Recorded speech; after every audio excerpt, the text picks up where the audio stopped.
Para business leaders dan intellectual business community, kita lanjutkan dalam segmen kedua diskusi kita hari ini, yaitu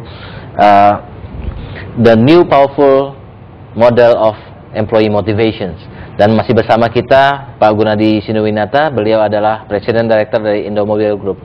Kita sudah bicara dalam segmen pertama tentang konsep dari artikel ini, dan kita sedang membicarakan bagaimana kita aplikasi ini di dalam konteks Indonesia. Tadi Pak Gunadi katakan bahwa apa yang baik itu harus kita rubah ke arah sana, Pak, ya. Tetapi yang kita harus sadari juga sebelum sampai ke sana, kita nih di posisi yang di mana. Dan karena memang kita tahu sesuatu itu mungkin baik, ya.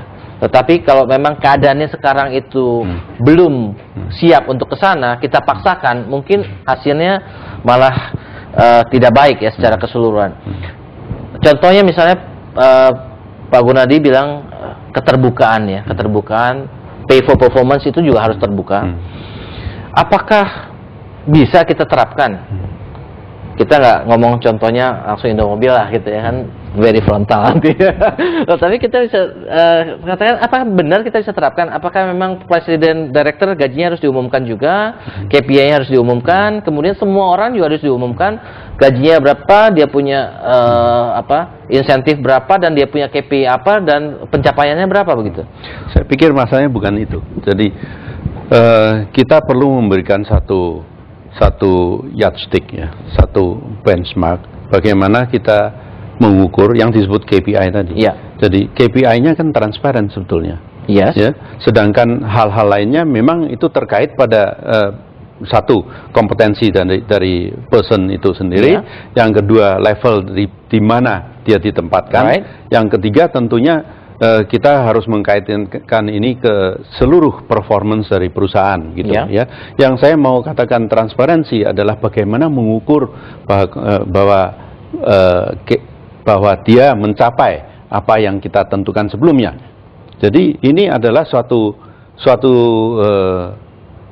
parameter yang sebelumnya kita sudah tahu dulu, begitu. Ya, kalau kita mencapai ini, ada satu reward yang kita bisa berikan. Ya, tapi di dalam konteks ini secara keseluruhan, Pak, ya, bahwa employee itu juga perlu satu keadilan, ya. Jadi sehingga mereka juga akan melihat ini orang pencapaian KPI-nya berapa sih? Kok gajinya sekian sih? Kok insentifnya sekian? Karena orang tersebut tidak hanya care tentang apa yang dia dapat, tapi dia juga care secara relatif terhadap temannya. Ya, jangan-jangan saya kerja lebih keras, tapi saya dapatnya lebih sedikit dibandingkan teman saya, misalnya. Saya pikir itu tidak mungkin. Kalau kerja lebih keras dan lebih sedikit, kan itu sudah masuk di dalam KPI-nya dia. Dia bisa bekerja lebih banyak kalau performance-nya itu tidak menghasilkan apa yang kita inginkan, berarti kan kerja sia-sia. Masalahnya adalah begini. Kita memberikan rewards itu, baik itu salary atau kalau bonus atau dan sebagainya, itu ada range-nya tentunya. Ya, kalau dia perusahaan pun juga berkepentingan pada level tertentu itu dia tidak overpaid, berkepentingan di situ. Jadi apa yang kita lakukan kalau dia sampai suatu saat kita anggap dia overpaid, berarti performance-nya dia sebetulnya tidak tepat dia ditempatkan di situ.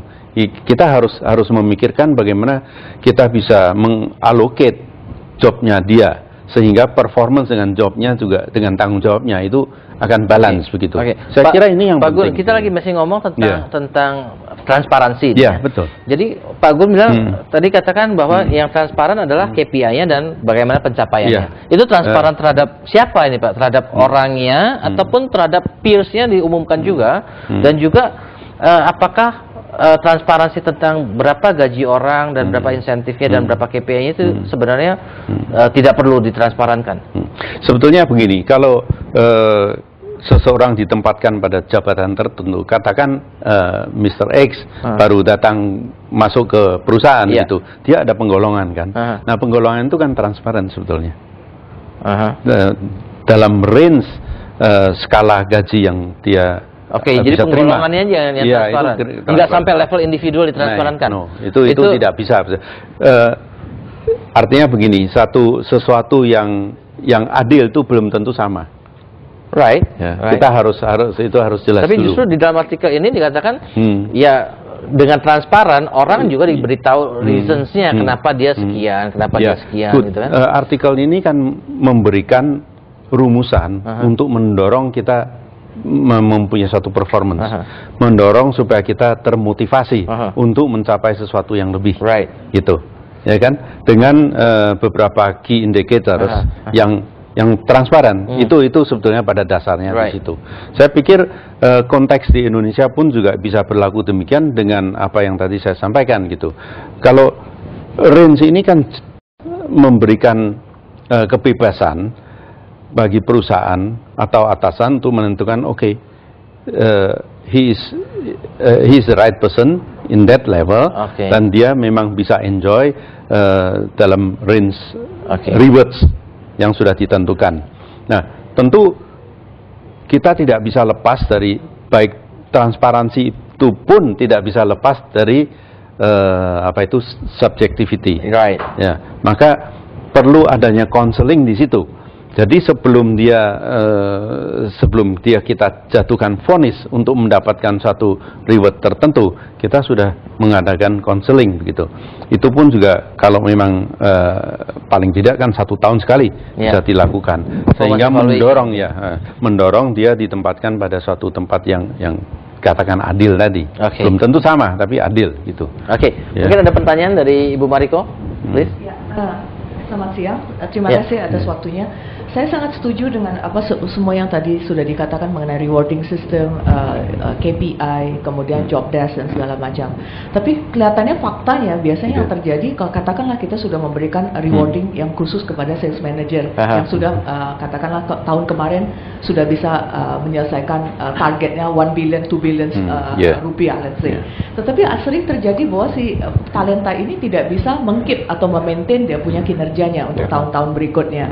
Kalau itu bagaimana, Pak? Karena biasanya yang saya tahu itu kalau kita tanya ke lawyer kita berdasarkan undang-undang perburuan kita tidak bisa sama sekali menurunkan rewarding itu.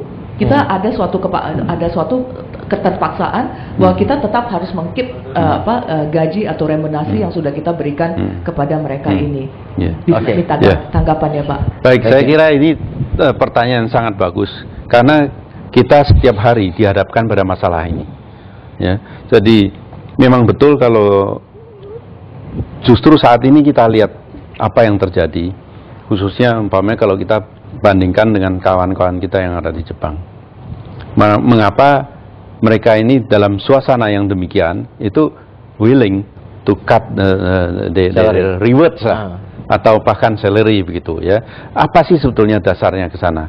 Ya, tentu kalau kita perbandingkan dengan Indonesia adalah memang sama sekali berbeda. Kita di Indonesia salary itu tidak bisa diturunkan karena sistemnya saya pikir belum klop gitu. Memang belum klop. Kita menghadapi masalah bahwa setiap saat kita harus memberikan yang namanya increase of salary. Base-nya apa? Adalah inflation kan. Apakah inflation itu menjamin wealth? Kan tidak. Nah, itu yang saya pikir kita harus rubah. Itu yang kita harus rubah supaya kita berbicaranya adalah apa yang kita bisa hasilkan lebih banyak dan lebih baik dan tapi apakah di perusahaan Bapak terapkan seperti itu juga? Inflation harus. Enggak, maksudnya mau tidak mau. Itu kenyataan sesuatu yang tidak menunjang.